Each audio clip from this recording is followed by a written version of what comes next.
একটি পথ দুর্ঘটনার খবরের দিকে। নদিয়ায় ডাম্পারের ধাক্কায় মৃত 34 নম্বর জাতীয় সড়কে ডাম্পারের ধাক্কায় মৃত্যু। নদিয়ায় ডাম্পারের ধাক্কায় মৃত 3। আমাদের সঙ্গে সমীর রয়েছে, আমাদের প্রতিনিধি, আরো বিস্তারিত বলবে। সমীর, কিভাবে এই দুর্ঘটনা ঘটলো, ঠিক কি জানা যাচ্ছে?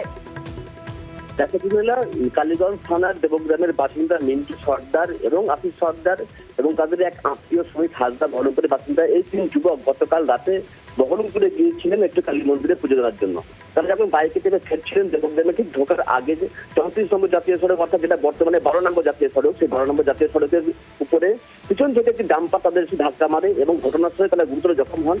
দেবগ্রাম ফাঁড়ির পুলিশ এবং স্থানীয় বাসিন্দা তাদেরকে উদ্ধার করে বেসরকারি গ্রামীণ হাসপাতালে নিয়ে যায়। সেখানে নিয়ে গেলে চিকিৎসকদের মৃত বলে ঘোষণা করে এবং এরপরই মৃতদেহগুলি নাকাশিপাড়া থানায় নিয়ে যাওয়া হয়। আর দুপুরে তাদেরকে মৃতদেহগুলি কিন্তু উদ্ধার করে শক্তিনগর জেলা হাসপাতালে ময়নাতদন্তের জন্য পাঠানো হয়েছে। তবে একই পরিবারের 3 যুবকের মৃত্যুর ঘটনায় কিন্তু এলাকায় সর্বদা শোকের ছায়া নেমে এসেছে এবং ঘাতক ডাম্পারটিকে কিন্তু পুলিশ আটক করেছে। জুনেলা, বেশ, ধন্যবাদ সমীর।